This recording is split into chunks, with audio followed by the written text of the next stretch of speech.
Buenos días, maestros y compañeros. Este día nosotros como Grupo 8 nos ha tocado venir a dar el tema acerca del reino animal, invertebrados parte uno. Los integrantes de nuestro grupo son Diana Cruz, Vilma Morales, Ronnie Olivares, Julio Olmedo, Irene Hércules, Katia Quintanilla y Byron Steven. Para comenzar, mi persona, Ronnie Olivares, hablará acerca de las relaciones filogenéticas.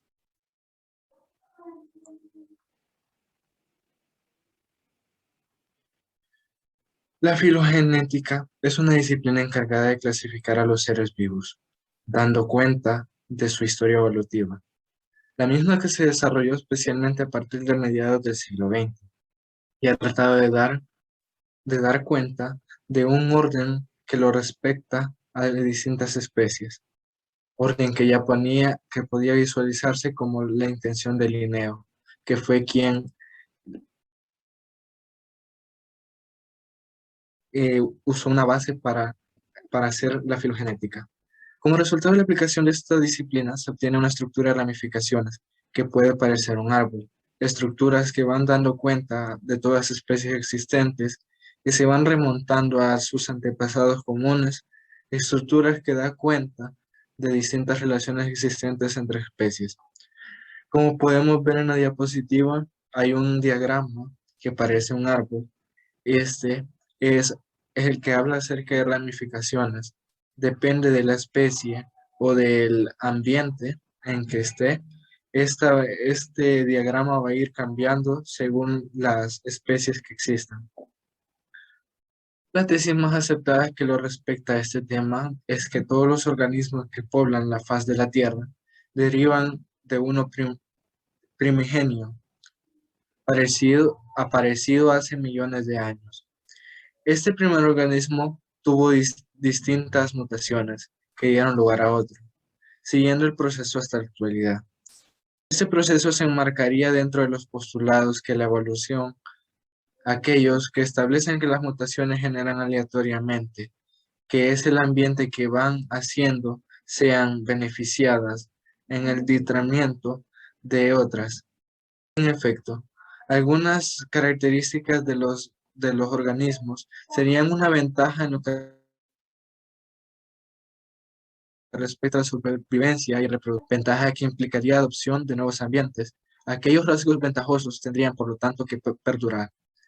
Esto nos habla acerca de que las especies, según vayan mutando, van a mutar según el lugar donde se encuentran, según el ambiente, según la ventaja que tengan sobre otros y sería más ventajoso que una especie antepasada.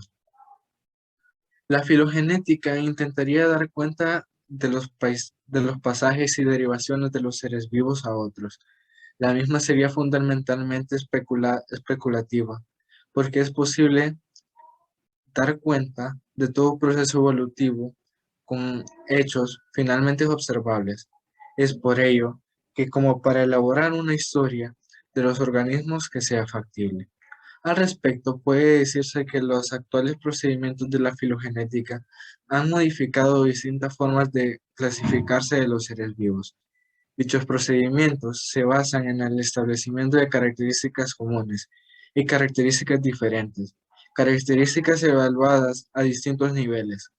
El procedimiento es complejo y requiere al respecto un profundo conocimiento de la biología. Para construir la filogenia de un grupo taxonómico, ya sea familia, género, subgénero, entre otras, es imprescindible construir matrices basadas en datos morfológicos y moleculares, ya sea ADN, ARN y las proteínas. Las matrices son analizadas como determinados algoritmos que permiten encontrar árboles filogenéticos más cortos, siguiendo el principio de la parsimonia, que supone la menor cantidad de cambios bajos supuestos que la evolución acontece de la manera más simple. Esto es, los árboles son considerados como la mejor opción de la filogenética, son aquellos más cortos, es decir, los parasimonios más parasinomios. Interpretar los árboles obtenidos implica rastrear la historia de un grupo bajo paradigmas evolutivos basándose en un supuesto antecesor común de que haya derivado cada uno de los clados, considerando que estos no solo sustentan por homologías. La condición de homología es resultante de la aceptación de priori de la existencia de las monofilias. Explicar las relaciones filogenéticas sobre la base del mapa de caracteres que se ofrecen en los cladogramas permite construir clasificaciones más naturales. Uno de los propósitos centrales de la sistemática disciplina cuyos orígenes, en términos académicos, se remontan a los aportes de Linneo.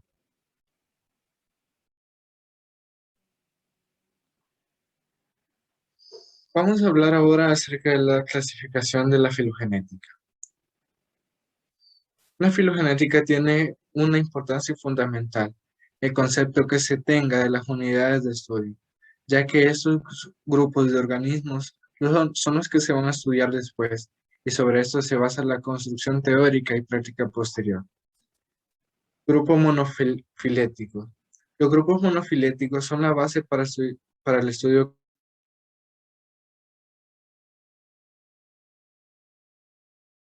que no sean monofiléticas. Un grupo monofilético es un grupo de especies descendientes de una simple especie que incluye a todos los descendientes de esta especie troncal. Hay que hacer notar el concepto monofilético. También incluye una especie troncal. Además, no puede ser aplicado como una simple especie.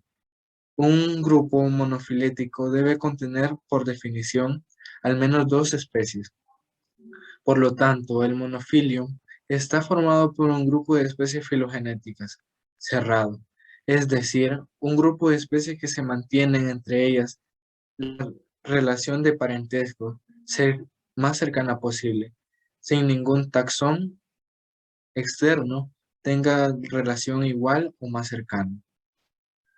Resumiendo esto, podemos hablar acerca de la monofilia, que es un grupo de especies que cuando sus miembros, que no tengan excepciones descendientes de la misma especie troncal, comparten únicamente y exclusivamente los mismos, sea, sea especie, sea ventajas y sea ambiente entre ellos mismos. Grupo parafilético. Es un grupo que incluye a un ancestro común, algunos de sus descendientes, pero no todos. Es un grupo basado en simplesiomorfías, existen exclusivamente a un nivel metodológico. Se trata de un grupo artificial, esto es, que no existe en la naturaleza. Grupo polifilético. Este es un grupo artificial. Es un grupo en el que el ancestro más reciente no es el miembro del grupo. Los caracteres. Un carácter es una parte observable del organismo. A la práctica, un carácter es una parte o atributo de un organismo que puede ser descrito, medido, pesado, contado, entre otras distintas características. Y en cualquier caso, el comunicado de un investigador a otro. En ese contexto, un carácter es sinónimo de un estado de la característica. El análisis filogenético se basa en el estudio de determinados caracteres que se suponen son importantes para la evolución y de los grupos taxonómicos. Es a partir de estos caracteres con los cuales debe ser posible establecer relaciones filogenéticas atendiendo a diferentes grados y a otros estados evolutivos observados en ellos. Los caracteres se utilizan habitualmente son morfológicos. Son nucleótidos del ADN o aminoácidos de las cadenas proteicas. sin descartar que puedan ser usados otros diferentes, tales como la distribución geográfica o especialmente los análisis biogeográficos. Puede distinguir básicamente dos tipos de caracteres, sean discretos y continuos. Los caracteres discretos son los que pueden tomar determinados valores, mientras que los continuos, en teoría, serían posible obtener cualquier valor, entre ellos dos dados. El mayor problema que presentan los caracteres es que el significado filogenético que puedan tener, así como decir la forma que deben ser codificados en otros estados discretos. El carácter derivado. Un carácter derivado es un carácter que procede de otro, ya existente debido a un cambio. A menudo no nos interesan los caracteres derivados se han fijado en los grupos naturales. Muchos de los caracteres derivados son derivados de otras partes de la fase filomórfica. Es de la evolución de un carácter entre especies durante un origen y fijación. Grado de la filogenética. El carácter homólogo. Los caracteres son homólogos si uno es derivado directamente del otro, en cuyo caso tenemos el carácter derivado y el carácter homólogo existente. Si un par de homólogos son llamados serie de transformaciones evolutivas, el carácter persistente original es el miembro plesiomórfico del par, mientras que el carácter derivado es un miembro apomórfico. Tres o más caracteres son homólogos y cada uno forma parte de una serie de transformaciones evolutivas, en el cual un carácter sigue a otro en una secuencia lineal. Un carácter encontrado entre dos o más taxones es homólogo en todos los taxones y el ancestro más común, más cercano, es el que tiene el carácter. Si el carácter se encuentra en un ancestro común, el taxón se cree que fue originado por un ancestro. Más temprano, hablamos de la simple simorfía. Si el carácter se encuentra en el ancestro y cree que se originó en este, y no en uno de los más tempranos, hablamos de la sinapomorfía. Cladismo. La sistemática filogenética nace de la edición inglesa Phylogenetic Systematic en, en 1960 de Enning. La idea original fue buscar una forma coherente de realizar la filogenia, especialmente mediante la reedición de los grupos monofiléticos y las nuevas definiciones de la pomorfología y la plesiomorfología. Los grupos establecidos son siempre monofiléticos y están basados en la sinapomorfología. Se rechazan los grupos parafiléticos y los polifiléticos. Rápidamente la morfología empleada en la sistemática filogenética ha sufrido modificaciones que han dado lugar a dos ramas bien diferenciadas. Y se distingue la morfología empleada en la elaboración de la filogenia, esta bifurcación que ha dado lugar a lo que se conoce como sistemática enigiana y la sistemática cladista o cladismo. Los cladistas son empiricistas. Estos rechazan las asunciones y las preconcepciones acerca de los procesos de la construcción de filogenia. La evolución no es requisito necesario para la práctica sistemática. La teoría cladista corresponde a la noción que hay un orden en la naturaleza, pero se manifiesta en este orden que lo representa bajo la biología. La taxonomía cladista forma los grupos basándose exclusivamente en los sino por morfología.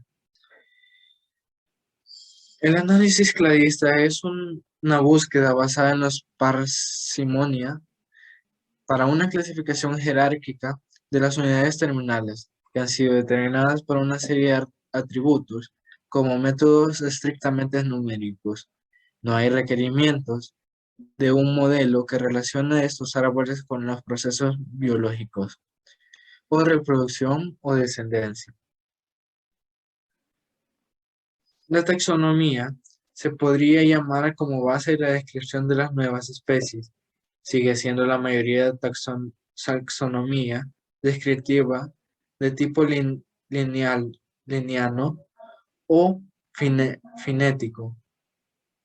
Efectivamente, los taxónomos se basan en las identificaciones exclusivamente de las iniciales, correspondientes al conocimiento de los datos sobre estos que son escasos, y no es posible aplicar las técnicas filogenéticas con fiabilidad.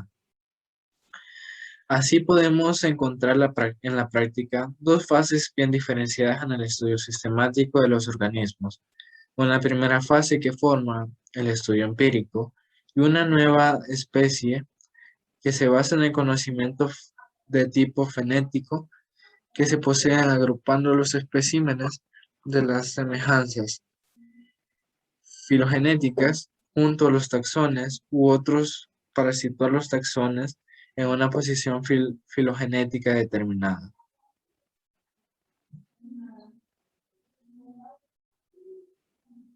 Árbol evolutivo. También se llama árbol filogenético al cladograma temporalizado. Es propio de la sistemática enigiana que se caracteriza por colocar el eje vertical, el tiempo o aceptar los ancestros de los nodos y los ancestros que no son considerados como terminales, sino como internodos.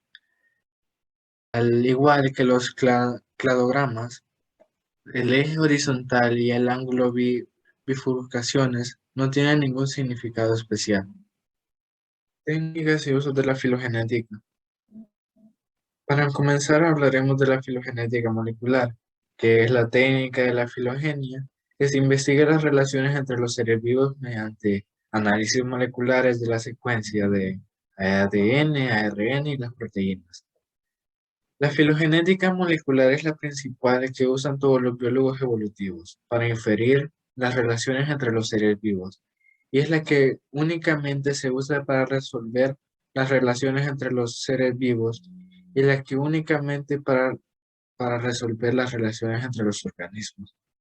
Las similitudes de la secuencia de los nucleótidos o aminoácidos se interpretan como las sinopomorfías, en las que los análisis, no obstante de las similitudes de la secuencia, pueden ser variadas, porque un organismo puede presentar una misma secuencia con dos o más organismos estrechamente emparentados.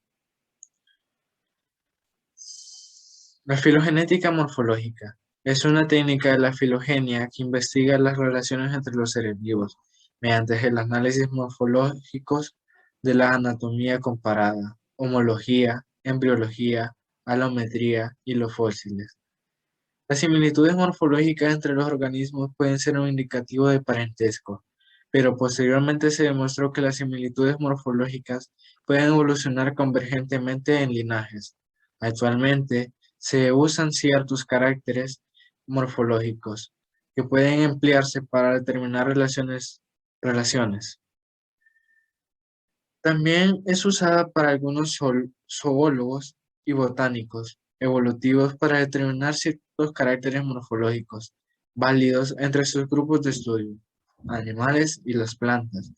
Antiguamente se usó para estudiar las relaciones entre los microorganismos, pero su uso quedó obsoleto debido a que la ausencia de los caracteres morfológicos en estos grupos son bajas. La filogenética molecular estructural. Es una técnica filogenética novedosa que investiga las relaciones mediante un tipo de biomolécula específico o similar que porten organismos, sin tomar en cuenta la secuencia. Es similar a la filogenética morfológica, en el hecho que la sinopomorfía es una biomolécula única o similar que portan dichos organismos sin recurrir a la secuencia.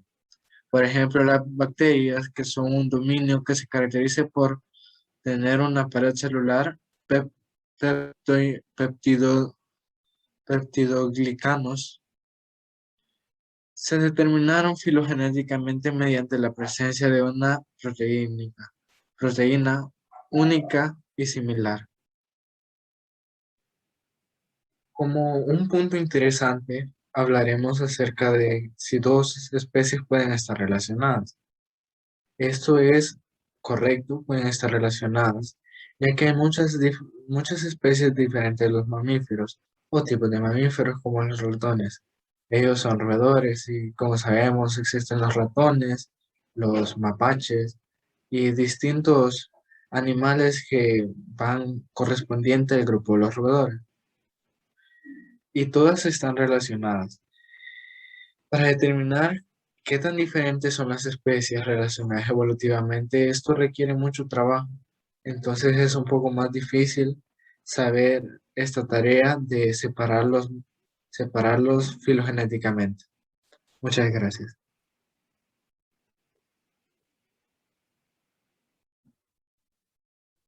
Buenos días, maestro y compañeros. En este momento pasaremos a hablar sobre las características generales del reino. A mí me corresponde hablar sobre la reproducción y nutrición de los animales invertebrados. Comenzaré introduciendo la nutrición de los animales invertebrados. Los animales invertebrados son organismos heterótrofos, o sea, se alimentan por medio de otros animales. La nutrición de los animales invertebrados se relaciona directamente con la búsqueda de su alimento. Estos animales pasan por el proceso de ingestión, la digestión, respiración, circulación sanguínea y excreción. Los animales invertebrados pueden alimentarse de peces, algas y pequeños crustáceos cuando se trata de animales acuáticos, mientras que los animales invertebrados terrestres se alimentan de otros invertebrados, desechos humanos, huevos de otras criaturas y hasta de mamíferos pequeños como por ejemplo los roedores. El aparato digestivo en los animales invertebrados se compone de plantelmitos, celestéreos y esporas. Está compuesto por un tubo que va desde la boca hasta el ano y tiene en él las células digestivas que se encargan de absorber los nutrientes para luego pasar al momento de la excreción. A los animales invertebrados se les puede clasificar en dos grupos, que son los animales carnívoros y los herbívoros. Tal como su nombre los dice, los animales carnívoros se alimentan de otros animales, mientras que los animales herbívoros se alimentan principalmente de plantas o algas.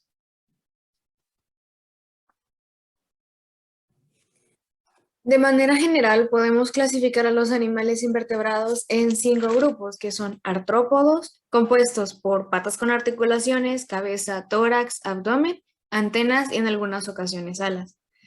Algunos ejemplos de animales artrópodos son hormigas, moscas, mosquitos, abejas, mariposas, escarabajos. El siguiente grupo son los arácnidos, compuestos por 4 pares de patas, abdomen y cefalotórax. Los otros 3 grupos son equinodermos, los gusanos y las esponjas o poríferos. Pero para clasificarlos más específicamente en cuanto a su nutrición, tenemos 4 grupos, que son insecta, molusca, arácnida y crustácea. El tipo de nutrición correspondiente para cada uno de estos es la nutrición para los moluscos. Se basa en general en el consumo de plantas. Uno de los principales característicos de los moluscos puede ser el caracol. Está el caracol terrestre y el caracol marino. Los moluscos terrestres se alimentan de plantas y hojas, mientras que los moluscos que son acuáticos se alimentan de algas, o sea, plantas acuáticas. El tipo de nutrición para los crustáceos. Estos animales son carnívoros, depredadores que se alimentan de pequeños moluscos y peces. Para los insectos, el tipo de nutrición se alimentan de residuos biológicos y residuos alimentarios o de origen humano, como abono o estiércol. Pueden transformar estos residuos en proteínas de alta calidad. El tipo de nutrición para los arácnidos. La mayoría de los arácnidos son animales carnívoros. La digestión se hace en parte fuera del cuerpo. Estos animales se alimentan también principalmente de la sangre de otros animales. Un dato curioso y extra respecto a los animales invertebrados es que dependiendo su especie pueden pasar de ser animales herbívoros a ser animales carnívoros de acuerdo a su ciclo de vida. Ahora pasaré a hablarles sobre la reproducción de los animales invertebrados. En introduciendo, los animales invertebrados tienen dos tipos de reproducción, son la asexual y la sexual. Solo se necesita la actuación de un único individuo y da lugar a animales que son iguales genéticamente al animal que les ha originado. En este sentido, se puede entender que estos animales en algunos casos poseen la característica del hermafroditismo, la cual les da la facultad de poder reproducirse de manera autónoma sin necesitar a otro individuo de la misma especie para hacerlo. Continuando, por lo que su función no es la mejora genética, sino producir muchos descendientes lo antes posible. O sea, el objetivo de los animales invertebrados es reproducirse de manera masiva lo antes posible y no la mejora genética de su especie, puesto que no buscan beneficiar a una especie en específico, sino el ecosistema en general.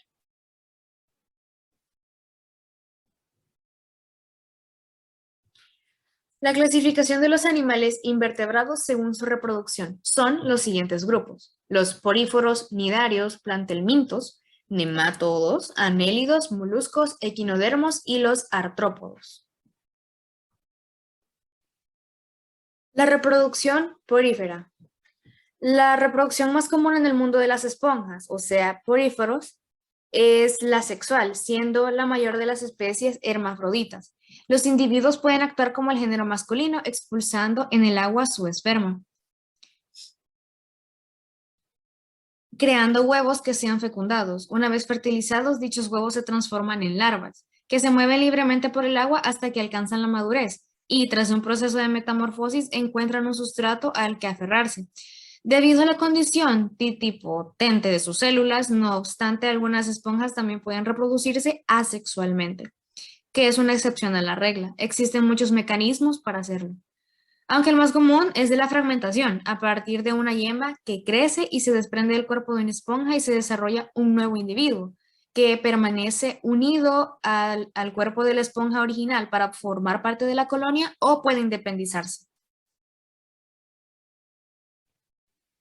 La reproducción de los nidarios. Los nidarios presentan reproducción con alternancia de generaciones, es decir, pasan de forma de pólipo a medusa durante su ciclo de vida.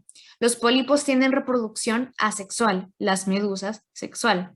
La fecundación es externa y tiene como resultado la generación de una larva llamada plánula. Cuando hablamos de pólipos y medusas hablamos de la misma especie, pero que de acuerdo a la etapa de su ciclo de vida cambian de reproducción. Pasamos al grupo de los platelmintos. Los platelmintos son organismos hermafroditas, sin embargo, y curiosamente, no existe la autofecundación. Para reproducirse es necesaria la intervención de dos individuos. Uno actúa como la hembra y el otro actúa como macho. En el individuo que tiene el papel de hembra, los óvulos se maduran y son transportados y depositados en un sitio conocido como ootipo. Posteriormente llegan al útero, en donde se unen a los espermatozoides, que previamente fueron depositados allí por el animal que hace de macho. De esta forma ocurre la fecundación, que por supuesto es interna. En lo que respecta al tipo de desarrollo entre los platelmintos, se puede observar tanto el desarrollo directo como el indirecto. Los tubularios y los monógenos tienen el desarrollo directo, en tanto que los temátodos y los cestodos presentan estados larvarios, por lo que su desarrollo es indirecto. En el caso de los nematodos, la reproducción es variable. Se reproducen tanto por partenogénesis como por reproducción sexual. Los sexos están casi siempre separados. En general, los machos son más pequeños que las hembras. Los órganos reproductores en proporción muy grandes y complejos en el macho están formados por testículos, vasos deferentes, vesícula seminal y conducto eyaculatorio. Presentan unas espículas como órganos copulatorios, a veces con una bursa o bolsa que les ayuda en la copulación, además de órganos accesorios como el gobernáculo. Los órganos reproductores de la hembra constan de ovario, oviducto, receptáculo seminal, útero y vagina. La hembra puede producir desde varios cientos hasta millones de huevos. Por lo general, la fecundidad es proporcional a la complejidad del ciclo de vida del parásito. La reproducción es siempre asexual y la fecundación interna.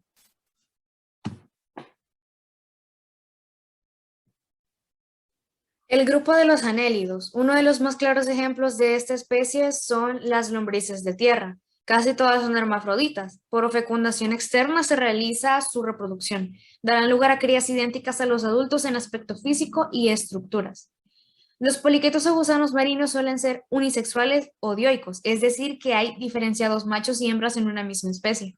Los huevos son fecundados externamente en el agua que darán lugar a una larva trocófora, que formará el adulto al sufrir un proceso de metamorfosis.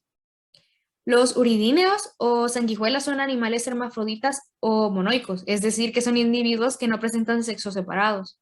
La fecundación es interna y en la cópula participa una especie de pene. El ciclo de vida es directo porque las crías se parecen mucho a los adultos. La reproducción de los moluscos es exclusivamente sexual. Los bivalvos por lo general tienen sexos separados y fecundación externa. Los gasterópodos suelen ser hermafroditas y se reproducen por fecundación externa. Sin embargo, en los cefalópodos la fecundación es interna.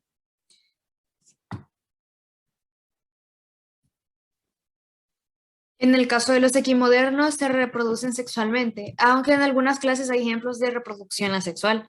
La reproducción sexual es externa, con fecundación en el agua, aunque muchas especies son incubadoras. Estas especies en general producen huevos pequeños que son expulsados al mar y fertilizados externamente, desarrollándose así una larva planctotrófica. No obstante, algunas especies incuban sus huevos. La mayor parte de los equinodermos alcanzan la madurez sexual hasta el segundo año de vida. La gran mayoría de los artrópodos son ovíparos. Se reproducen mediante huevos, dejados por la madre. Desarrollo directo, sin metamorfosis. Los jóvenes son como los adultos y aumentan de tamaño sin cambiar forma. Algunas especies se reproducen de forma ovivípara. La mayoría de los artrópodos son de sexos separados. Se reproducen por vía sexual. Las células germinativas femeninas son óvulos y las masculinas son los espermatozoides, que se forman con especímenes diferentes. Las hembras y los machos, este fenómeno se conoce como el gonocorismo. La reproducción de los invertebrados se fundamenta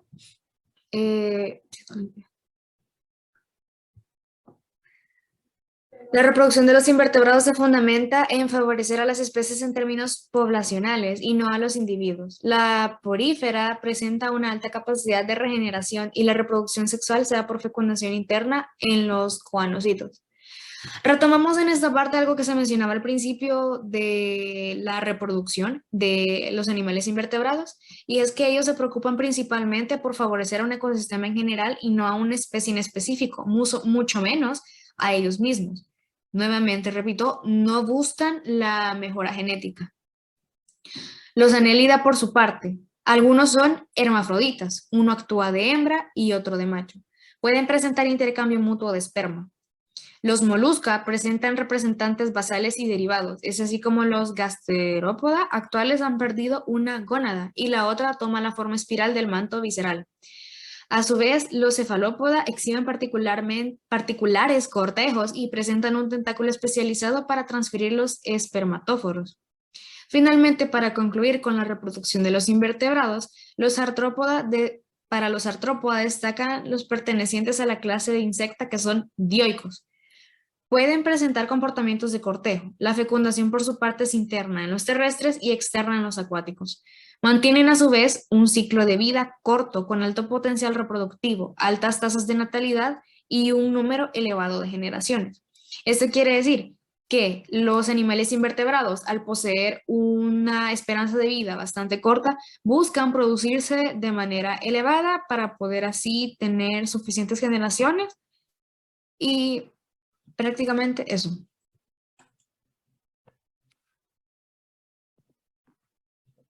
Buenos días, maestro y compañeros presentes. Mi nombre es Diana Rocío Cruz y el día de hoy les voy a hablar sobre la locomoción de los invertebrados. Los animales invertebrados han desarrollado variados sistemas de locomoción. Entre los que se puede mencionar es el utilizado por los anélidos, que consiste en un conjunto de pelos dispuestos en el cuerpo y músculos abdominales que al contraerse y distenderse impulsan al animal. Otros animales como los insectos, los arácnidos, los miriápodos y los crustáceos tienen un exoesqueleto del cual forman parte las patas y tienen articulaciones para facilitar el movimiento y el traslado. Algunos insectos tienen alas con las que pueden volar. En el medio acuático, las larvas de algunos insectos tienen aletas y por lo general presentan forma hidrodinámica para poder surcar el agua. Otros invertebrados como los pulpos y los calamares tienen un órgano llamado sifón, con el que inhalan agua y la exhalan a presión para poder avanzar. En el grupo de los celenterios se encuentran los hidrozoos, entre los cuales se hallan las hidras microscópicas que viven en aguas dulces. Esas poseen una corona de tentáculos en número variable y un pie adhesivo que les permite adherirse al sustrato. Estos órganos les facilitan su desplazamiento por rotación, el cual realizan doblándose hasta fijar sus tentáculos sobre la superficie, girando luego sobre su cabeza a modo de una pirueta.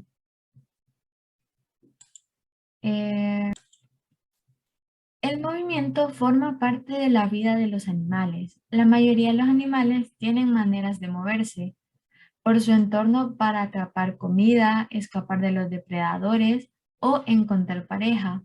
Los animales sesiles tienen que mover el agua o el aire que los rodea para atrapar comida, generalmente usando sus tentáculos o usando cilios batidos para generar corrientes de agua y capturar pequeñas partículas de comida.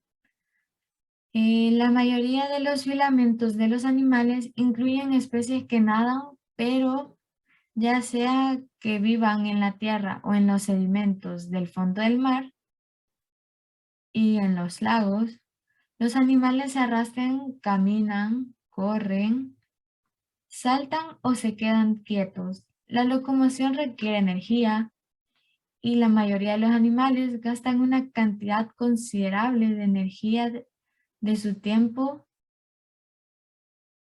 y de energía para superar las fuerzas de fricción y gravedad que tienden a mantenerlos inmóviles. El coste energético del transporte o de cualquier tipo de movimiento es diferente en función del entorno que los rodea. En el medio acuático, la mayoría de los animales flotan y la superación de la gravedad es un problema menor, debido a que el agua es un medio mucho más denso que el aire. El principal problema es la resistencia y la fricción, por lo que el medio de la locomoción más eficiente energéticamente para los organismos acuáticos es su adaptación a una forma hidrodinámica elegante.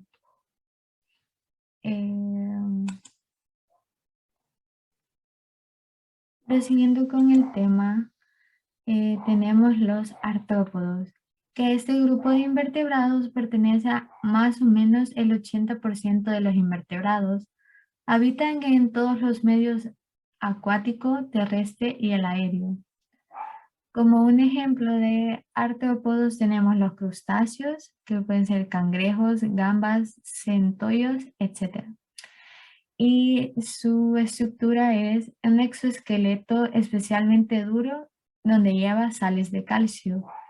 El cefalotórax y abdomen segmentado y con apéndices no locomotores, 5 pares de patas, un par de apéndices locomotores convertidos en pinzas, 2 pares de antenas y se puede decir que unos son carnívoros, otros filtradores, carroñeros o parásitos. Y casi todas las especies son acuáticas. Características de los artrópodos. Tienen un cuerpo segmentado como el de los anélidos, pero los segmentos son desiguales y se hallan soldados en ciertas zonas. Poseen un par de apéndices articulados por segmento. De ahí procede su nombre artro, articulación y podos, pies. Estos apéndices tienen diferentes funciones. Presencia de esqueleto externo, exoesqueleto, más o menos duro, formado por piezas que recubren todo su cuerpo y que se articulan entre sí. Hablando de esqueletos, los esqueletos sostienen y protegen el cuerpo del animal y son esenciales para el movimiento. Existen 3 tipos de esqueletos: el endoesqueleto, el exoesqueleto y el esqueleto hidrostático. La mayoría de los cnidarios, gusanos planos, nematodos y anélidos tienen un esqueleto hidrostático, que consiste en un líquido que se mantiene bajo presión en un compartimiento corporal cerrado. Estos animales pueden controlar la forma y el movimiento de su cuerpo, usando músculos para cambiar la forma de los compartimentos llenos de fluido. Los esqueletos hidrostáticos son ideales para la vida en ambientes acuáticos y pueden proteger órganos internos de los choques y proporcionar apoyo para arrastrar y excavar, pero no pueden soportar ninguna forma de locomoción terrestre en la que el cuerpo de un animal se mantenga alejado del suelo. El exoesqueleto es un revestimiento duro que se deposita en la superficie de un animal. La mayoría de los moluscos están encerrados en conchas de carbonato de calcio secretadas por una lámina como extensión de la pared del cuerpo.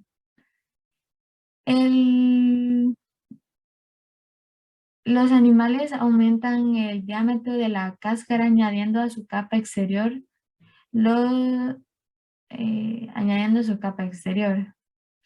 Los artrópodos tienen un exoesqueleto articular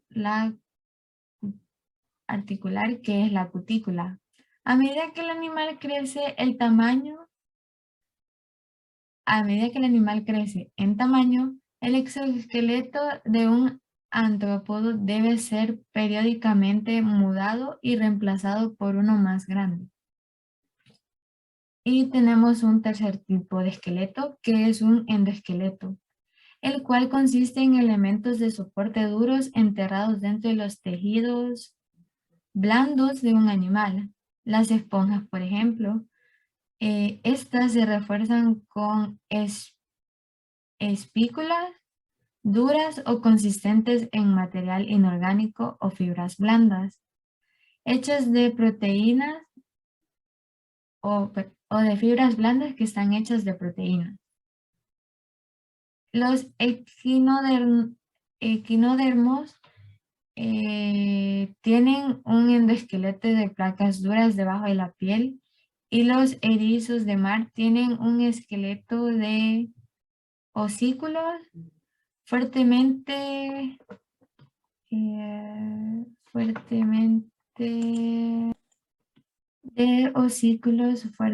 unidos. Los osículos de las estrellas mar están más sueltos. lo que permite al animal cambiar la forma de sus brazos. Los cordados tienen endoesqueletos que consiste en cartílago, huesos o ambos. Ahora les hablaré de la respiración de los invertebrados. Como sistema de respiración, los invertebrados disponen de la respiración a través de la piel o respiración cutánea, de la respiración traqueal, de la respiración branquial y la respiración pulmonar. Esta última es muy discutible en los invertebrados. La mayor parte de los invertebrados respiran a través de tráqueas o branquias.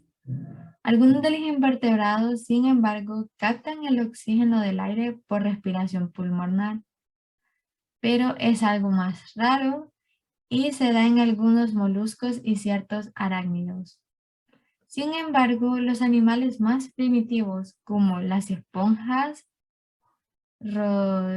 rotieros, platelmintos y nematodos, no tienen ningún sistema respiratorio, ni cutáneo, ni traqueal, ni branquial, ni pulmonar, y toman el oxígeno directamente del medio ambiente por difusión. Respiración en invertebrados. La respiración en los moluscos. Los moluscos que viven en el agua, los cefalópodos, como los calamares, los pulpos o las sepias, y los bivalvos, como las vieiras, los mejillones o las navajas, tienen respiración branquial. No obstante, algunos moluscos terrestres, los caracoles, tienen respiración pulmonar. Los moluscos pueden tener, además de otros sistemas respiratorios, también un sistema de respiración cutáneo.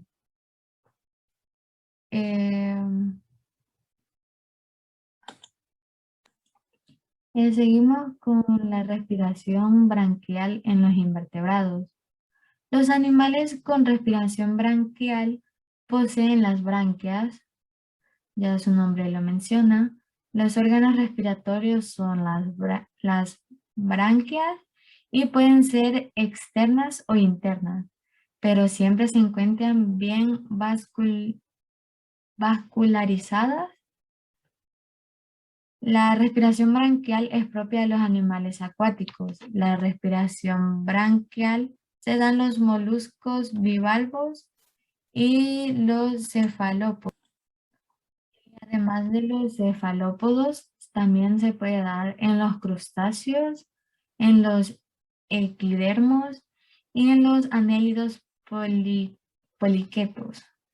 Mientras que en los moluscos y los crustáceos la respiración se lleva a cabo por medio de las branquias internas. Los anélidos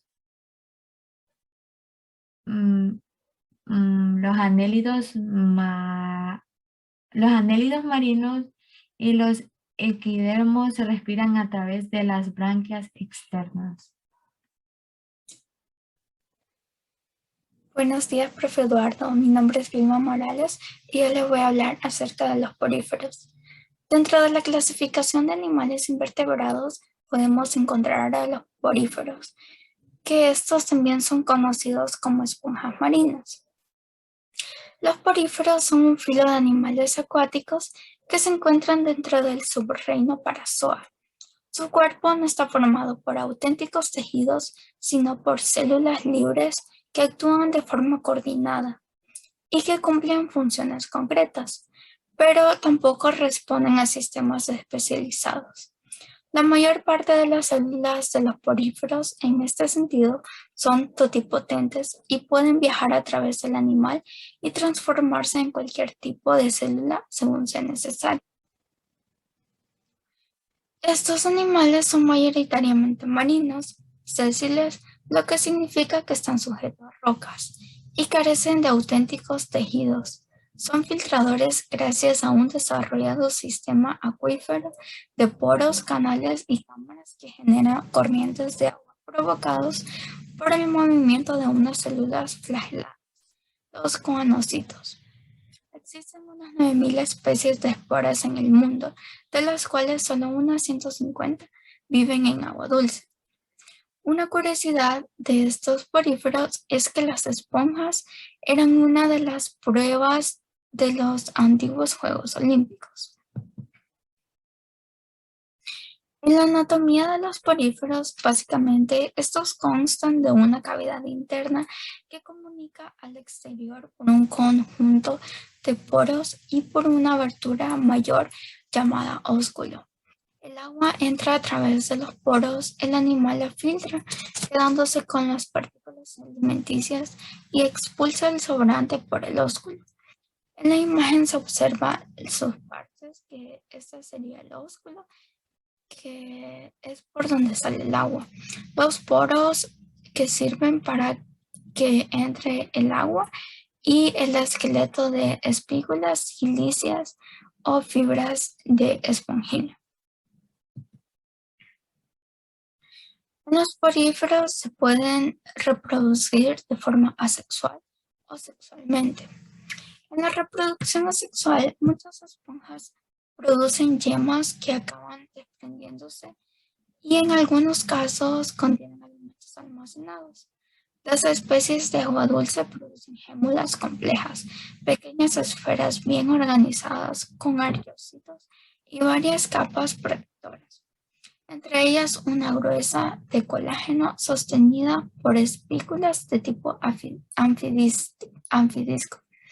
Son muy resistentes ante las inclemencias ambientales, como la desecación y la congelación. Algunas especies marinas producen gémulas más simples, que estas son llamadas soritos. En la reproducción asexual, los espermatozoides se forman a partir de coanocitos.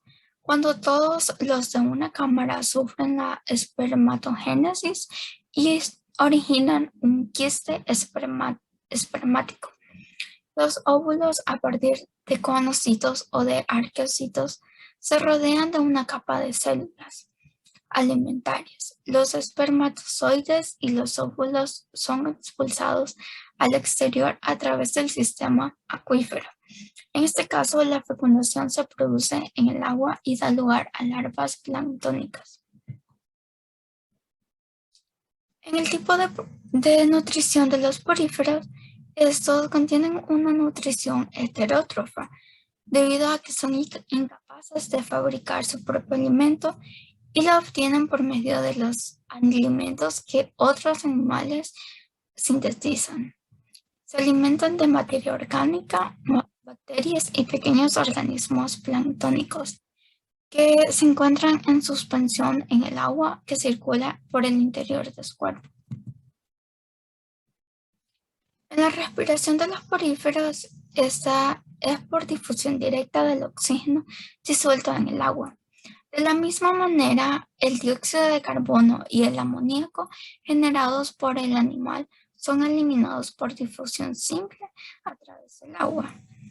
En el hábitat de los poríferos, estos siempre habitan en medios acuáticos y mayoritariamente marinos, aunque hay algunas especies que pueden vivir en agua dulce. Las características de los poríferos es que son animales marinos y viven fijos e inmóviles en el fondo del mar.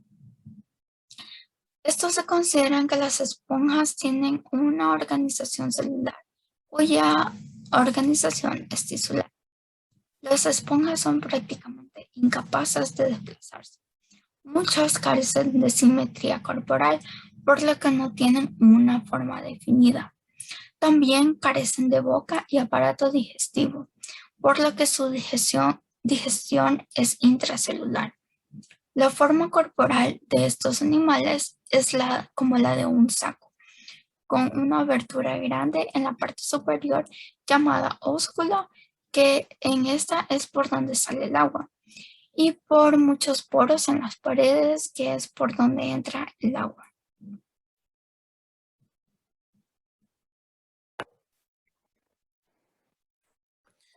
Buenos días, profesor. Mi nombre es Julio Ernesto Olmedo Trujillo. Yo le hablaré sobre los cnidarios. Y bien, para entender qué es un cnidario, debemos de saber que son un filo de animales diblásticos relativamente simples que viven exclusivamente en ambientes acuáticos mayoritariamente. Lo que nos dicta este concepto es que los cnidarios son animales de cuerpo blando, los cuales carecen de sistemas complejos para su funcionamiento. Además, en el filo de los cnidarios, cabe resaltar que existen alrededor de 10.000 especies identificadas, entre las que conocemos comúnmente, como anémonas, medusas, pólipos y corales. También se sabe que existen especies que datan desde hace 500 millones de años. Estos animales tienen características un tanto distintas a las de los animales terrestres y acuáticos que nosotros conocemos comúnmente. Por ello, a continuación, le hablaré sobre los rasgos generales de los cnidarios. Ok. Para empezar, son organismos diblásticos, es decir, su cuerpo está constituido por dos capas de células. El ectodermo o epidermis, que es la capa externa de las células del cnidario, y el endodermo, que es la capa interior. También se le llama gastrodermis, ¿verdad? Además de una sustancia gelatinosa entre ambas llamada mesoglea, que es especialmente visible en las medusas, ya que estas son generalmente transparentes, ¿verdad? Una tonalidad bastante tenue. Como siguiente punto, pues la mayoría de los cnidarios tienen simetría radial, lo que significa que las partes del cuerpo están dispuestas alrededor de un punto central. Tenemos el claro ejemplo de las anémonas y las medusas, pues son totalmente simétricas. Su lado izquierdo es exactamente igual a su lado derecho. Muchos cnidarios presentan un segundo eje de simetría bilateral y otros presentan simetría simple bilateral, que implica un solo plano de corte por el centro. Además, son organismos carnívoros que se alimentan fundamentalmente de crustáceos, aunque pueden ser omnívoros. La mayor parte de los cnidarios consumen lo que es el plancton. Y como última característica general, podemos mencionar que presentan una cavidad gastrovascular conectada al exterior por medio de una boca que está rodeada de tentáculos que les sirven en parte para la captura de presas. Tenemos el claro ejemplo de las medusas, que estas tienen tentáculos bastante largos y flexibles que les permiten cazar a sus presas. Algunos cnidarios absorben materia orgánica disuelta directamente del agua. Otros, como es el caso de ciertos tipos de corales, presentan algas que realizan la fotosíntesis y les proporcionan carbono. Bien, habiendo hablado de las características generales de los cnidarios, vamos a ahondar en ciertas especies que son muy comunes, como es el caso de las medusas. Les hablaré primeramente de la anatomía. El cuerpo de la medusa es simétrico, lo que le permite detectar el peligro y salir en búsqueda de alimentos hacia cualquier dirección. Es gelatinoso y casi todo está compuesto por agua, ya que solo el 5% es material sólido. Tal como lo mencionaba antes, son animales diplásticos. Pues bien, estos se desarrollan en campanas o campanillas de las que cuelga un tubo en cuyo extremo inferior se sitúa la boca. Las medusas miden entre 5 y 40 centímetros de longitud, pero existe una especie grande de 200 centímetros y 200 kilogramos. Según su especie, poseen entre 4 y 8 tentáculos que les facilitan su alimentación y la inyección de sustancias venenosas. Sus víctimas no tienen que estar cerca para poder alcanzarlas, porque esos brazos son extensos y dilatados. A nuestro lado derecho tenemos lo que es la anatomía de la medusa, ¿verdad? El cual consta de lo que les mencionaba antes, la capa del endodermo, que es toda esta capa de aquí que les estoy señalando, y el ectodermo, que es la capa superficial, toda la parte superficial de las células. Tenemos lo que es el tejido reproductivo, la mesoglea y el brazo oral. Se lo voy a señalar aquí. El brazo oral es el que le permite llevar los alimentos hacia lo que es la boca y así hacer la digestión. Podemos notar todos los tentáculos que esta especie posee.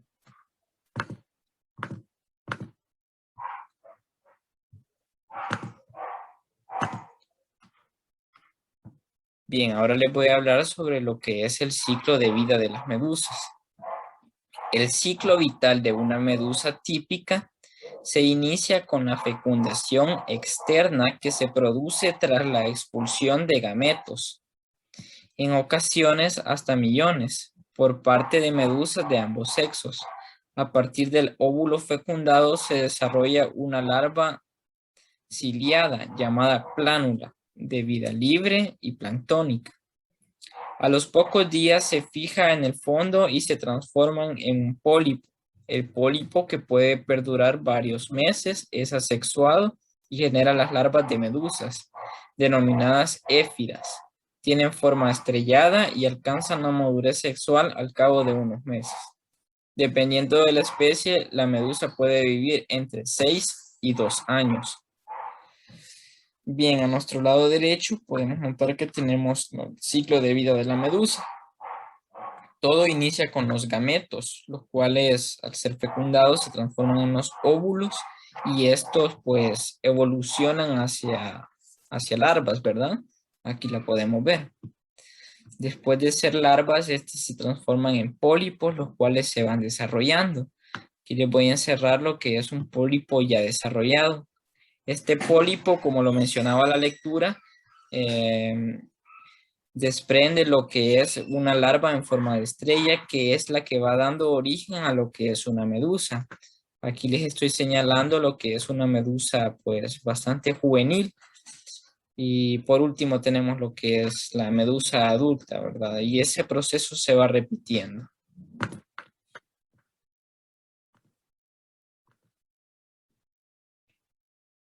Bueno, el tipo de alimentación de las medusas. Generalmente pues va captando los alimentos en las corrientes marinas. Lo agarran con sus tentáculos pegajosos y lo llevan a la boca. Las especies grandes pueden consumir crustáceos, peces chicos e incluso medusas más pequeñas. Aprovechan las oportunidades, comen cualquier cosa que esté disponible. Es increíble, por ejemplo, la cantidad de plancton que pueden llegar a ingerir estos animales, ya que despiden toxinas con el roce y así atrapan a sus presas. Aquí les he colocado la imagen de lo que es el plancton, que es básicamente su dieta general, ¿verdad? Por último, les hablaré sobre la respiración y el hábitat de las medusas. Pues bien, las medusas no tienen sistema respiratorio, por lo que la difusión de oxígeno se produce al nivel de tejidos.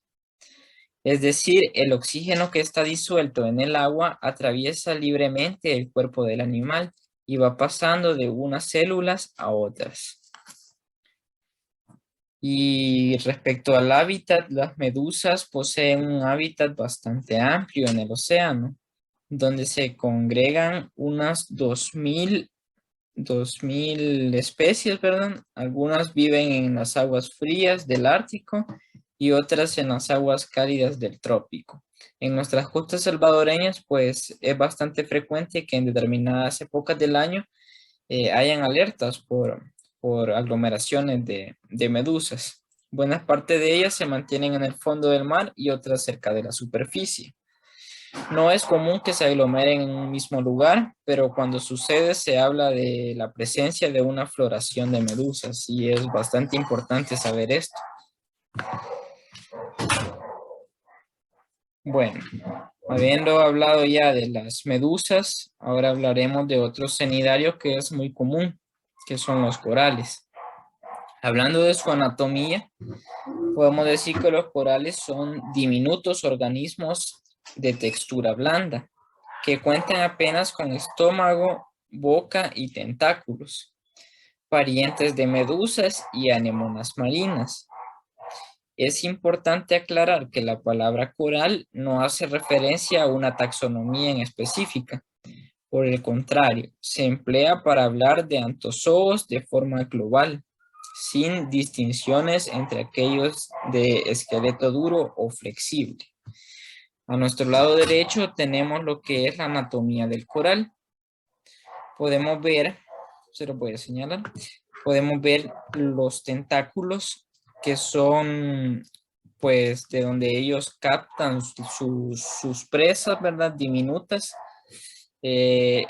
Lo procesan llevándolo hacia su boca y luego al calenterón, que es todo lo que conforma su estómago.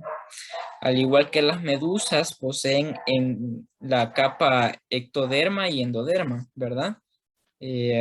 Recordemos que la capa del endodermo es la interna y el ectodermo es la externa, ¿verdad?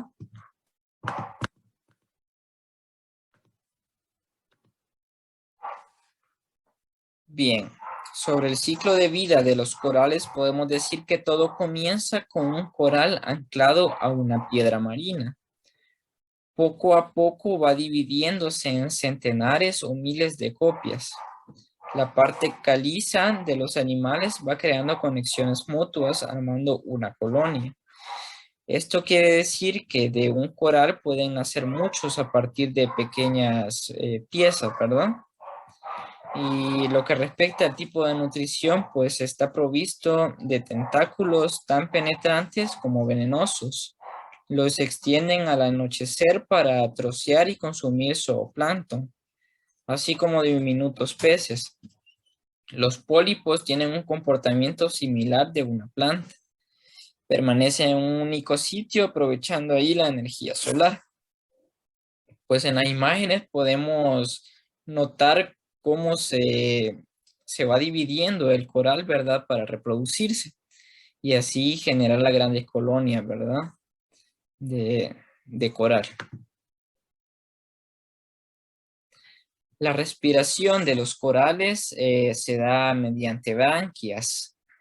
Son grandes y complejas recolectoras de partículas de alimento. En la imagen podemos notar las diminutas branquias que pueden poseer algunas especies de corales. Esto les permite captar todas las partículas de oxígeno, ¿verdad? Y respecto al hábitat, podemos decir que el coral es autóctono de las aguas del trópico. Es común que se encuentren próximos a la región costera, dado que la luz solar incide con más facilidad en las algas. Las aguas transparentes y de escasa profundidad son las mejores para su desarrollo. En nuestro país tenemos el claro ejemplo de la reserva de los Cóbanos. Esta reserva cuenta con mucho arrecife de coral, el cual pues tenemos el ejemplo que está cerca de la zona que es costera, ya que como lo menciona el texto, aprovechan más la luz solar en esas aguas poco profundas.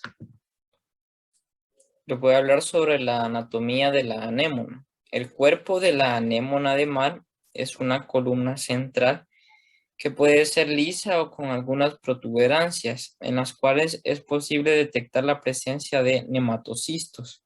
La epidermis de estos animales, así como la gastrodermis, está conformada por una capa gelatinosa conocida como mesoglea, que le otorga una enorme plasticidad.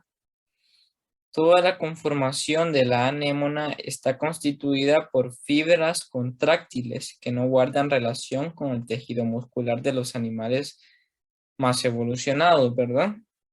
A nuestro lado derecho tenemos la estructura de una anémona, la cual pues resaltan sus tentáculos, que son por medio de los cuales capta sus presas y les dirige a lo que su boca, ¿verdad? Aquí la estoy señalando. Luego de esto sigue la faringe, que es el conducto que lleva hacia lo que es el estómago. Curiosamente, la excreción de estos animales es por su boca.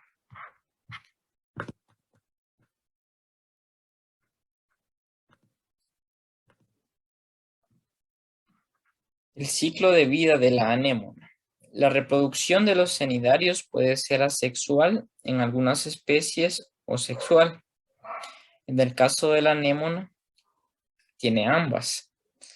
La reproducción asexual en estos animales tienen de fragmentarse el cuerpo y de ese trozo del cuerpo puede dar a un nuevo individuo idéntico.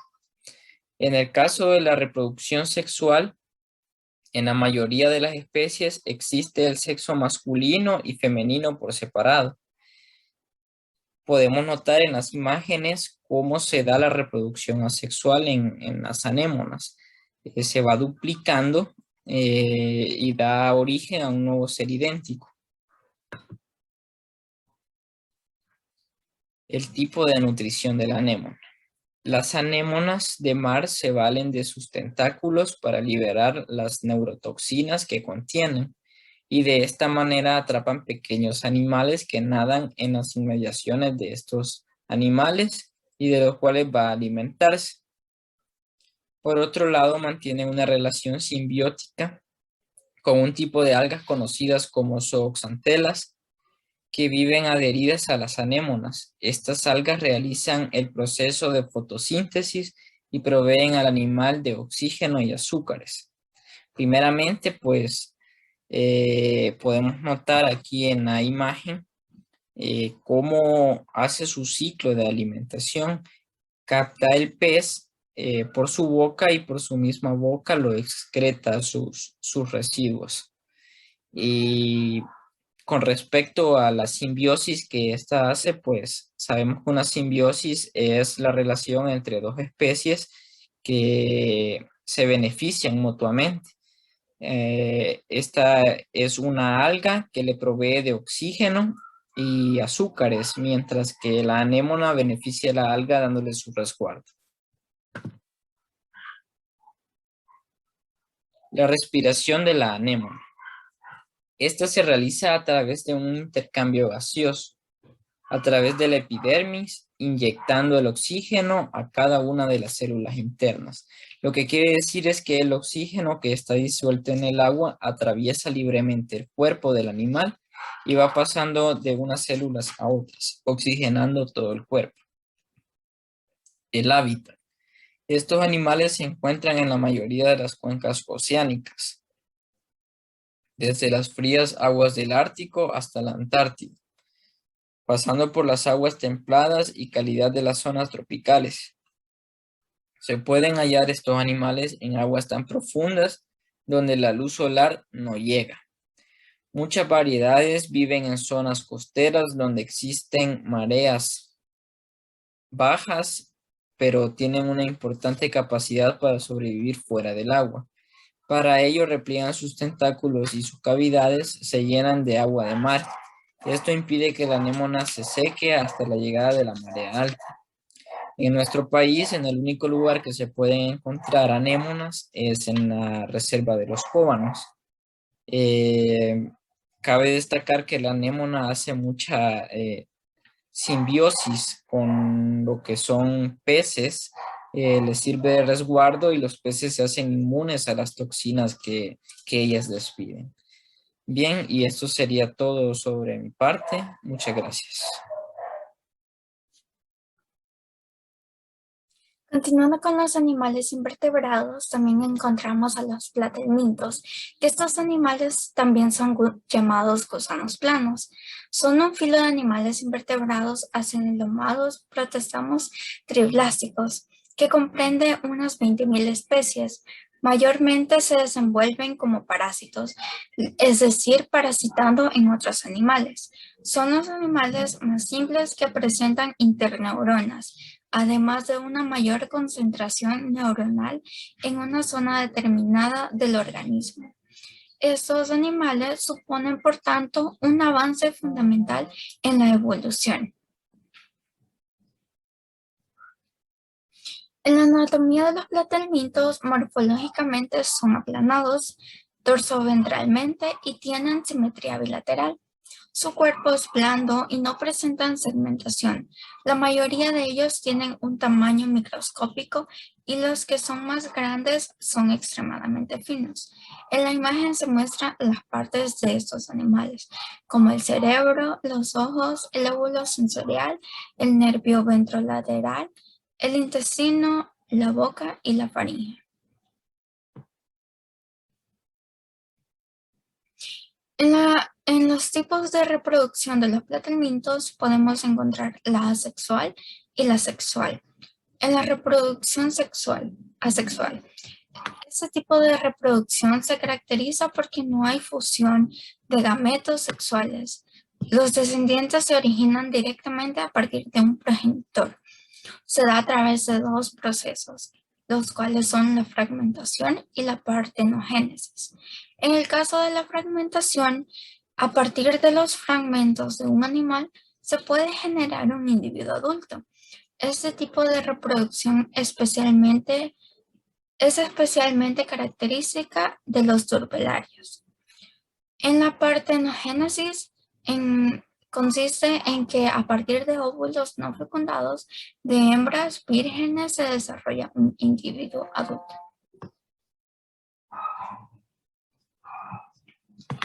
La reproducción sexual. Los platalmintos son organismos hermafroditas. A pesar de eso, no existe autofecundación. Para reproducirse es necesaria la intervención de dos individuos. Uno actúa como hembra y el otro como macho para que se dé esta fecundación. En el individuo que tiene el papel de hembra, los óvulos se maduran y son transportados y depositados en un sitio conocido como ootipo. Posteriormente llegan al útero, en donde se unen a los espermatozoides, que previamente fueron depositados allí por el animal que hace de macho. De esta forma ocurre la fecundación, que por supuesto es interna. En el tipo de nutrición de los platalmintos, se nutren de los alimentos ya digeridos por el hombre y toman el oxígeno diatómico. Sale al exterior el dióxido de carbono. No tiene ninguno de los 5 órganos de los sentidos. Lo que tiene es respiración cutánea, lo que significa que estos respiran a través de la piel. En el tipo de respiración de los platalmintos es que no tienen aparato respiratorio y el oxígeno que necesita para su metabolismo pasa a través de los delgados segmentos del animal. Poseen respiración cutánea. Estos animales habitan de acuerdo a sus particularidades.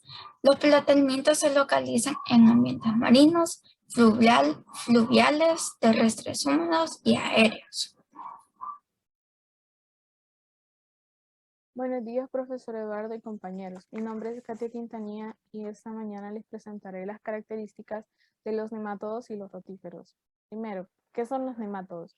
Los nematodos son organismos esencialmente acuáticos, que aunque se proliferan también en ambientes terrestres, se distinguen de otros gusanos por ser pseudocelomados, a diferencia de los anélidos que son celomados, al igual que los animales superiores.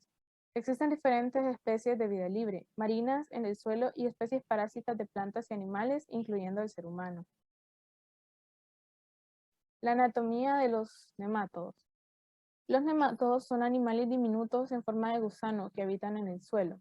La mayoría de estos organismos no presentan ninguna amenaza a la agricultura, ya que se alimentan de hongos, bacterias y otros organismos.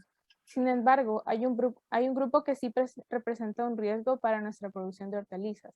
Se trata de los nematodos fitóganos, que se alimentan de las raíces de nuestros cultivos. Los nematodos pueden ingresar a la raíz y vivir dentro de ella, o alimentarse por fuera de esta. Además, debido a que viven debajo del suelo y que por su tamaño no pueden ser observados a simple vista, el diagnóstico del problema de nematodos usualmente se vuelve complicado. Los nematodos están definidos como animales filiformes, con cuerpos sin segmentos y cubiertos de cutícula hialina. marcada por estrías u otras marcas. La mayoría de ellos son microscópicos y miden de 300 y 1000 micrómetros de largo y entre 15 y 35 micrómetros de ancho. Son redondeados en sección transversal, con boca sin extremidades u otros apéndices, translúcidos e incoloros, carecen de parásitos respiratorios y circulatorio. Los que afectan a las plantas, o sea, los fitoparásitos, poseen simetría bilateral y una estructura llamada estilete, que se encuentra en la parte interior de su cuerpo. Las etapas de vida o el ciclo de vida de los nemátodos. En la mayoría de los nemátodos patógenos, las plantas transcurren en el suelo. Tarda aproximadamente de 3 a 4 semanas en el verano y en el invierno este periodo se puede extender hasta 7 semanas. La duración del ciclo de vida es dependiente de la temperatura y aumenta a medida que la temperatura del suelo disminuye. Además, la susceptibilidad del hospedante y la especie de nemátodo involucrado en la interacción son factores importantes. Muchos nemátodos viven libremente en el suelo, alimentándose de las raíces y tallos subterráneos, pero incluso en los parásitos especializados sedentarios, los huevos, las edades juveniles preparasitarias y los machos se encuentran en el suelo durante toda o parte de su vida. El nematodo de las agallas pasa por 4 estados juveniles antes de convertirse en adulto. La primera muda o cambio de cutícula se produce en el interior del huevo. En la segunda etapa juvenil se produce la eclosión del huevo y se va al suelo o penetra directamente en una raíz. En esta etapa miden aproximadamente de 0.3 a 0.5 milímetros y pueden variar con la especie de Meloidogne.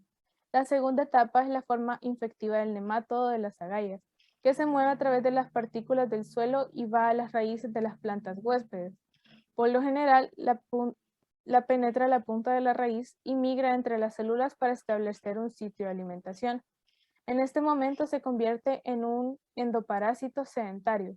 Las secreciones producidas por nemátodos en la glándula enzofálica estimulan la formación de células gigantes en la raíz, que proporcionan nutrientes para los nemátodos. Los nemátodos se incrementan rápidamente en tamaño y pasan por la muda, convirtiéndose en tercero y cuarto y pasan a adultos. Una hembra produce durante el ciclo de vida cientos de huevos, que pueden alcanzar más de 2000. Estos son depositados en una masa fuera de las raíces en la superficie de las agallas que están atrapados y protegidos por un mucílago contra la desecación y otras condiciones adversas. Los machos migran fuera de la raíz y no se alimentan. La supervivencia de nemátodos de las agallas y finalización de su ciclo de vida depende del exitoso crecimiento de la planta huésped y las condiciones ambientales. La nutrición de los nemátodos. Los nemátodos son organismos heterótrofos, ya que no tienen la capacidad de sintetizar sus propios nutrientes, tomando en cuenta que son parásitos. Estos se alimentan a expensas de sus huéspedes, de acuerdo a diversos mecanismos. Hay algunos nemátodos que se fijan en el intestino del huésped y se alimentan de la sangre que absorben ahí. Por lo tanto, son hematófagos. Los nemátodos han desarrollado diferentes estrategias, tales como aspiración para la ingestión de sangre, absorción de tejidos destruidos, así como de contenido intestinal y de nutrientes presentes en diferentes líquidos corporales, en animales o de la savia en las plantas. La respiración de los nemátodos. Los nemátodos carecen de órganos respiratorios diferenciados. Los adultos que viven como parásitos intestinales son principalmente anaerobios.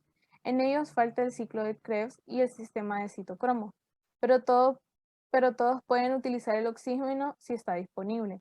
Algunos nemátodos de vida libre y los estados libres de algunos parásitos son aerobios obligados y por lo tanto poseen ciclo de Krebs y citocromos.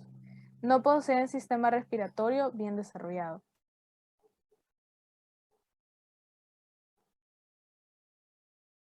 Ahora hablaré de los rotíferos. Los rotíferos constituyen un filo de animales pseudocelomados microscópicos, entre 0.1 y 0.1 milímetros, con unas 2.200 especies que habitan en aguas dulces, tierra húmeda, musgos, líquenes, hongos e incluso agua salada. Fueron descubiertos por primera vez por John Harris en 1696, de quien se conservan dibujos fechados en 1703, a pesar de que el hallazgo suele atribuirse equivocadamente a Liu Wing Hook.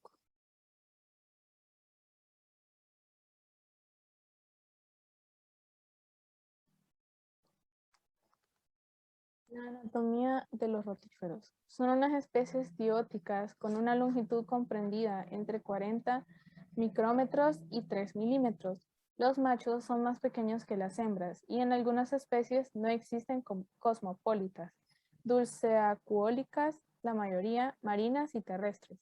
La mayoría de vida libre y algunas episódicas o parásitas son transparentes o de coloración variable, con eutelia entre 900 y 1000 células de un número nuclear constante. Pueden enquistarse y soportar periodos de sequedad en los que se asemejan a granos de arena.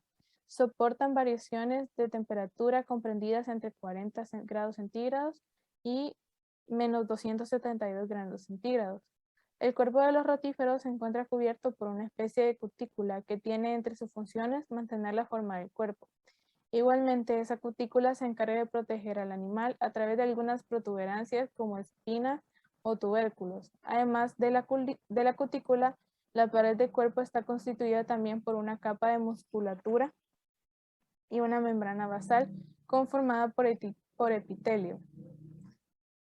Un rotífero típico como Philodina posee una región cefálica anterior, un tronco ensanchado y un pie posterior en forma de cola, de ordinario móvil y que termina a menudo en 2 dedos alargados.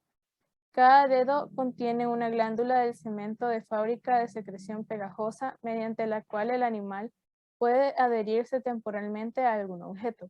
La pared del cuerpo es un delgado sincicio con un número anterior. Hay un disco retráctil con un número constante de núcleos, cubierto por una fina cutícula lóriga vítrea semejante a quitina. En el extremo anterior hay un disco retráctil o corona, a menudo doble, bordeado de cilios. Estos cilios baten con un movimiento de remolino que arrastra agua que contiene oxígeno y alimento hacia el extremo cefálico. Expulsa las sustancias de desecho y sirve para la locomoción. El tubo digestivo está tapizado de cilios, excepto la faringe, y comprende la boca. La boca debajo de la corona, una faringe muscular redondeada o mástax, provisto de un aparato triturador consistente en unas maxilas quitinoides provistas de dientes, que emplean para coger, cortar y triturar el alimento. Un corto esófago, un estómago de tamaño considerable constituido por grandes células y un par de glándulas digestivas, un corto intestino, la cloaca oval y el ano de posición dorsal en el extremo del tronco. Algunas especies carecen de órganos digestivos, aparte del estómago. Entre la pared del cuerpo y el tubo digestivo existe un pseudoceloma lleno de líquido sin revestimiento especial, con células sinciciales ramificadas. Los músculos del cuerpo se encuentran por debajo de la epidermis sincicial. Hay músculos longitudinales y circulares, pero no en capas diferentes como en los gusanos planos. Otros músculos sirven para retraer la corona y para mover o contraer el pie. La excreción la realizan 2 protonefridios filiformes conectados con una gran vesícula pulsátil o vejiga, que descarga cantidades relativamente grandes de agua en la cloaca. El movimiento a través del riñón de cantidades tan grandes de agua indica que la vejiga tiene como función fundamental la regulación del agua y las sales, osmorregulación.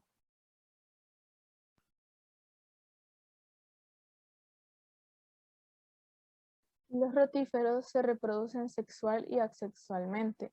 Los machos son más pequeños que las hembras, hasta el punto que en algunas ocasiones la hembra es 10 veces más grande que el macho.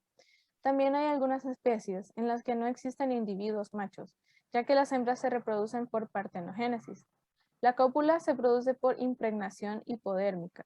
Los huevos son fijados al sustrato o bien se adhieren a la hembra, pero también hay especies vivíparas. Algunos rotíferos producen dos tipos de huevos. Los huevos ámticos son los huevos de verano. Tienen la cáscara delgada y son diploides, por lo tanto no pueden ser fecundados. De estos huevos sale siempre una hembra por partenogénesis. El otro tipo de huevos son los huevos mícticos, huevos que ponen en el invierno. Tienen la cáscara dura y son haploides. Si son fecundados, producen un macho por partenogénesis, pero si no son fecundados, producen un macho por partenogénesis, pero si son fecundados, producen una hembra. Generalmente, los rotíferos no tienen larvas. Del huevo salen individuos sexualmente maduros o casi maduros. Las hembras en diferentes estaciones suelen producir huevos de verano, amícticos, y en invierno, mícticos. Los primeros tienen una cubierta delgada que se desarrollan inmediatamente por partenogénesis y solo producen hembras. En aguas favorables pueden producirse una serie de generaciones de esta manera. Cuando ocurre algún cambio en las condiciones ambientales, todavía no precisado con exactitud, se origina una generación en que las hembras mícticas ponen huevos que si no son fecundados se desarrollan machos. Y si son fecundados, como lo dije anteriormente, por estos machos, los huevos forman huevos de invierno con cáscaras gruesas y resistentes, como los quistes de los protozoos, que estos necesitan un periodo de reposo y pueden permanecer en vida latente durante largos periodos de tiempo. Pueden sobrevivir a la congelación y a la desecación. Pueden ser transportados en las patas o plumas de las aves. La cría de rotíferos puede reemplazar pequeñas porciones de citoplasma y a veces incluso fragmentos que contengan núcleos, pero la parte sustituyente carece de núcleos. Así los rotíferos se hallan sumamente especializados a nivel celular hasta el grado de que no es posible el crecimiento.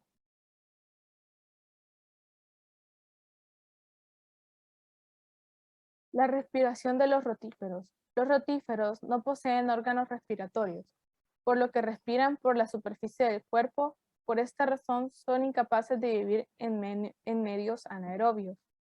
Su nutrición. Los rotíferos son animales heterótrofos. Esto quiere decir que no son capaces de sintetizar sus propios nutrientes, al igual que los nemátodos. Debido a esto, deben alimentarse de otros seres vivos, del detrito y también de huevos. Igualmente, dependiendo de las características de la corona y el mástag del rotífero, se pueden encontrar diversas formas de alimentarse. En primer lugar, se encuentran los rotíferos que son rectoriales, que lo que hacen para alimentarse es raspar la comida. Por otra parte, los rotíferos que flotan libremente se alimentan de las partículas de alimento que se mantienen suspendidas en el agua. Este tipo de animales emplean sus cilios para crear corrientes de agua y aprovechan en redireccionar estas corrientes hacia el orificio bucal y de esta manera ingerir el alimento disponible. Muchas gracias.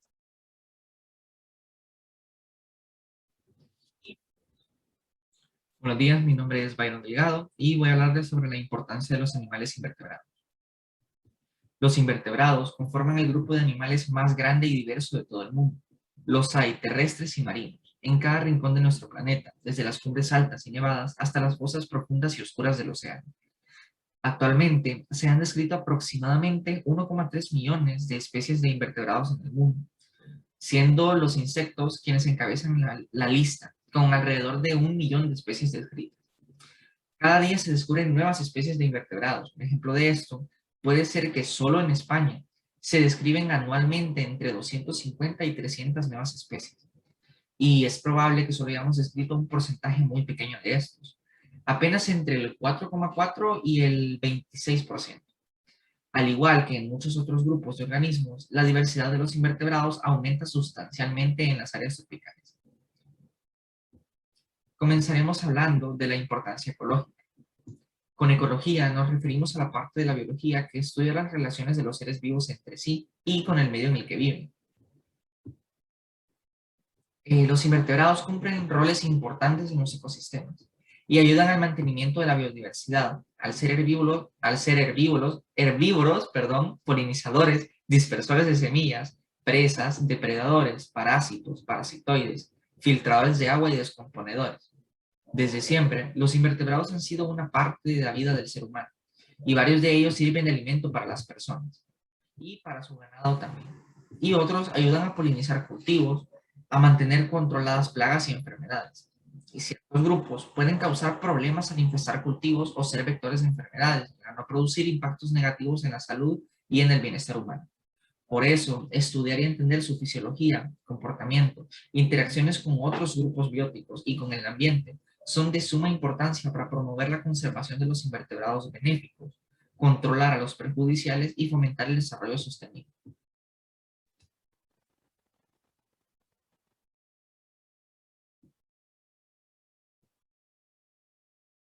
Otro ejemplo de la importancia ecológica puede ser que algunos invertebrados sirven como hogar, refugio y protección a muchas otras especies, bien sea otros invertebrados o incluso algunos vertebrados. En algunos casos, estas relaciones se hacen hasta simbióticas, donde se ven beneficiadas ambas partes. En este caso tenemos, por ejemplo, ejemplares marinos como poríferos o nidarios, donde se resguardan muchos peces y otros organismos para protegerse de depredadores, a su vez que estos invertebrados se mantienen limpios. Otro ejemplo de esta importancia ecológica de los invertebrados lo tenemos también en el mar, con otro nidario, como las grandes medusas, las cuales, al ser estructuras flotantes, forman una barrera que protegen, refugian, consiguen alimentos o se transportan en otros seres vivos.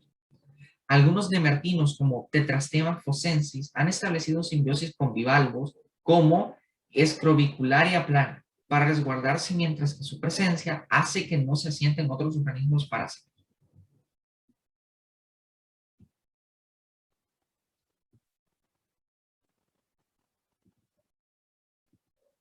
En el caso de las cadenas tróficas, los invertebrados son vitales, ya que son fuente de alimento y nutrientes a muchos otros individuos, lo que permite el flujo de energía en sus diferentes eslabones en los diversos ecosistemas, siendo algunos indispensables para la continuidad del ciclo, transportando la energía elaborada por los seres fotosintéticos o a los siguientes peldaños, como es el caso de muchos organismos acuáticos. En este aspecto, invertebrados como algunos insectos también cumplen esta función, mientras que otros ejemplares actúan en niveles superiores al ser depredadores.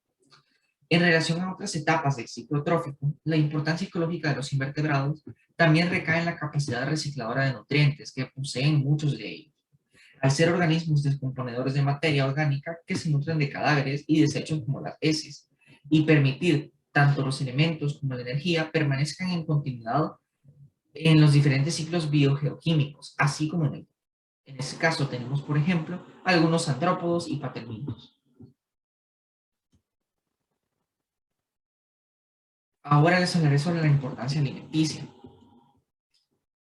La ONU ha hecho números y somos cerca de 7.500 millones de personas en el planeta. Y se estima que en el 2050 seremos cerca de 10.000 millones. La despensa cotidiana no da más de 5, especialmente porque nuestra fuente de proteínas favorita, o sea, la ganadería, está resultando muy dañina en términos de gases del efecto invernadero y recursos naturales. En 2013, la FAO, que es la Agencia de Alimentación de la ONU, lanzó un informe en el que apuntaba a una solución para disponer de una fuente de proteínas para el futuro de la humanidad.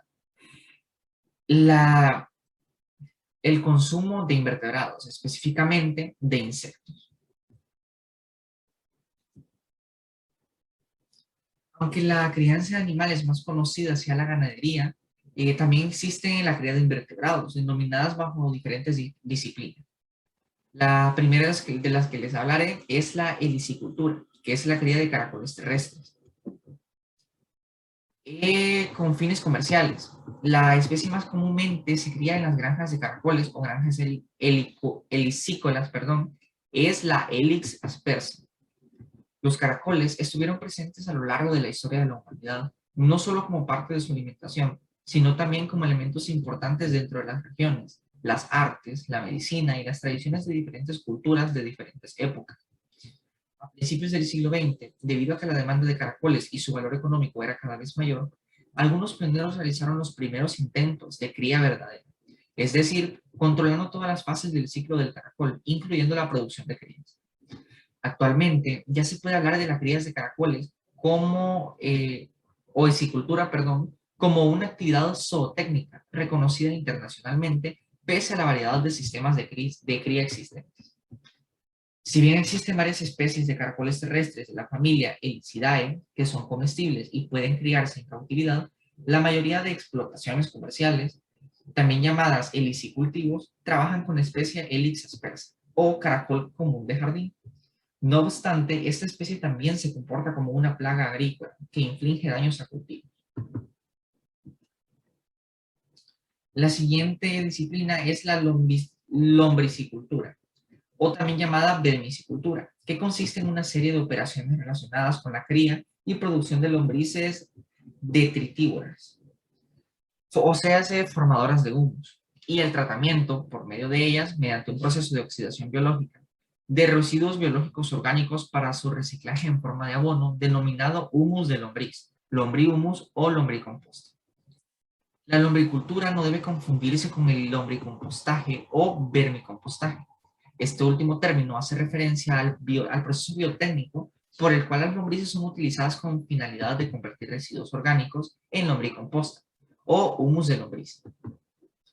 Sin embargo, no existe una línea que permita diferenciar ambos términos como actividades separadas.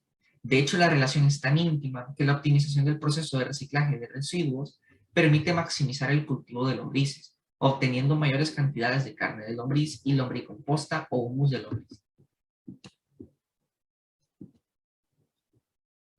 Acuicultura, que incluye moluscos y crustáceos, además de los peces.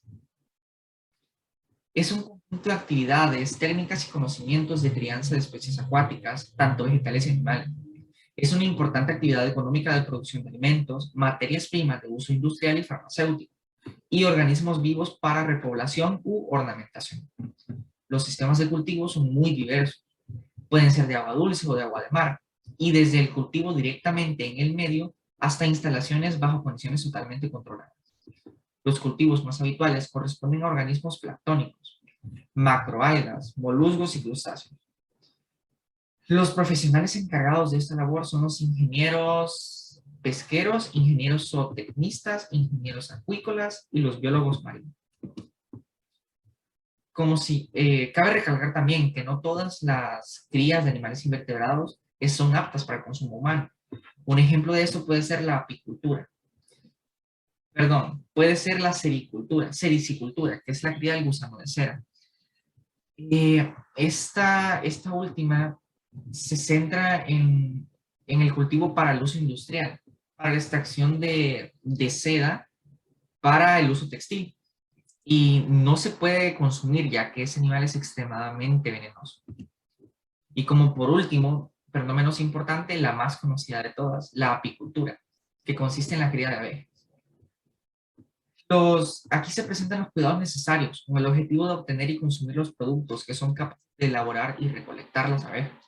El principal producto que se obtiene de esta actividad es la miel, siendo la miel un factor de beneficio para los humanos. Un beneficio indirecto, producto de la actividad de pecoreo que realizan las abejas, corresponde a la polinización que realizan estos insectos. El cultivo similar de otras abejas productoras de miel, melipónidos, se denomina meliponicultura. La vespicultura es la explotación de las escasas especies de avispas mielíferas.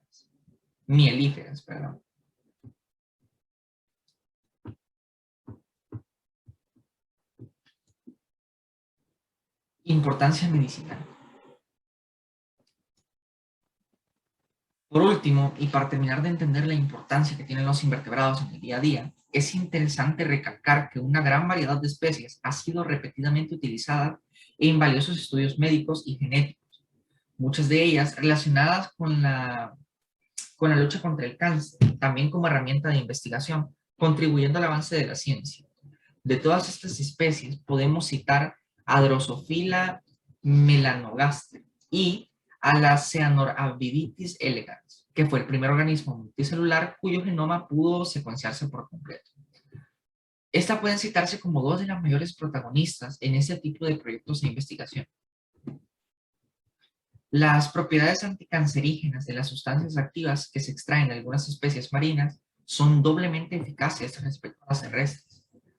explica un equipo de científicos americanos especializados en la fauna y flora del mar. Se ha comprobado también que de un determinado animal marino, la asidia, Esicinacidia turbinata, contiene una sustancia que llega a inhibir, una vez aislada, el crecimiento de células tumorales, prolongando la vida de los ratones leucémicos de los laboratorios. También la estrella de mar, Asterina pectinifera, posee cualidades anticancerígenas. En las gorgonáceas, invertebrados de la misma familia de las hidras o medusas que habitan en los mares del sur, se hallan numerosos extractos antimicrobianos y antitumorales que actúan asimismo sobre la leucemia. Una de ellas, la gorgona, Plexaura omala, posee unas hormonas llamadas prostaglandinas, formadas por ácidos grasos, que según la dosis y el agrupamiento químico, pueden tratar desde la jaqueca hasta el cáncer. Las prostaglandinas aisladas de este invertebrado son en sí mismas inactivas. Usadas como precursoras de la prostaglandina, E2 o F2, tienen poder sobre las contracciones musculares, la presión sanguínea y el sistema nervioso. Existe incluso un abortivo, la prostina, que se sintetiza a partir de esos extractos. Un ejemplo más concreto, de la importancia medicinal de los invertebrados puede ser la terapia larval, también conocida como terapia de larvas, terapia de gusanos, terapia de desmembramiento por larvas o biocirugía. Es una terapia en la que se utilizan larvas estériles criadas en laboratorios, especialmente de la mosca Paenicia sericata, para limpiar tejidos necrosados, o sea, muertos, de heridas, provocando una miasis controlada. El uso médico es posible por la peculiaridad de que las larvas de este insecto se alimentan tan solo del tejido muerto, evitando el tejido intacto y así también estimulando además la cicatrización. Eso es todo por mi parte. Muchas gracias.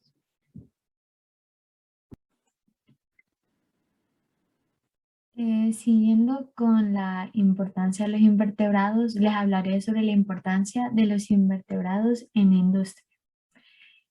Cabe destacar que los invertebrados gozan de un alto valor cultural y estético en la multitud de regiones del mundo. Y además, estos pueden influir de manera notable en el desarrollo de las actividades humanas. En este sentido, podemos mencionar el hecho de que muchas especies de invertebrados son utilizadas como fuente de materias primas para la obtención de seda, tintes, miel, etc. Y también como una fuente frecuente de alimentos, consumo de crustáceos, cefalópodos, bivalvos, etc. A pesar de que en este caso no llegan a formar parte fundamental de la dieta. Como primer ejemplo tenemos a las abejas. Las abejas no son solo las responsables de hacer miel. En realidad, les debemos mucho más como polinizadoras, haciendo posible que se produzca la vida vegetal, gracias a la intervención de los antófilos. Las flores se convierten en frutos que son alimento vital para muchos seres vivientes, incluyendo los seres humanos. En ese proceso también se producen semillas que son vitales para reproducir más plantas, flores y frutos también. El uso de algunos pesticidas está disminuyendo las poblaciones de abejas en el mundo. Y si esto empeora, puede llegar a un cierto punto en que las abejas ya no sean parte de nuestro ecosistema. Como siguiente ejemplo tenemos al gusano de seda. Una tela tan valorada como la seda proviene de un gusano peculiar llamado Bombyx mori. Estos animales invertebrados beneficiosos se originan en África y Asia, pero actualmente la mayor parte es criada para la producción de esa actividad llamada sericultura. Son gusanos que están destinados a convertirse en polillas. Se alimentan de hojas de morena y tienen unos 7.5 centímetros de longitud. Fabrican un capullo voluminoso mediante el cual se transforman y cuya consistencia fibrosa hace posible fabricar la seda. Las sanguijuelas también son invertebrados beneficiosos. La clase Hirudinea agrupa invertebrados que tienen la capacidad de succionar la sangre a través de la piel. A simple vista, una sanguijuela no parece un animal al cual debemos tener respeto. Sin embargo, esta característica de succionar sangre se ha usado desde tiempos antiguos con fines medicinales. A juicio de muchos expertos, son tan efectivas que los cirujanos y otros especialistas las usan en tratamientos modernos. Las sanguijuelas producen un potente anticoagulante natural que es vital para hacer que la piel acepte tejidos externos. La acción de estos animales invertebrados beneficiosos también mejora la capacidad de regeneración de la piel y por eso se emplean en la sanación de microcirugías complejas. Y eso es todo por la presentación. Muchas gracias por su atención prestada.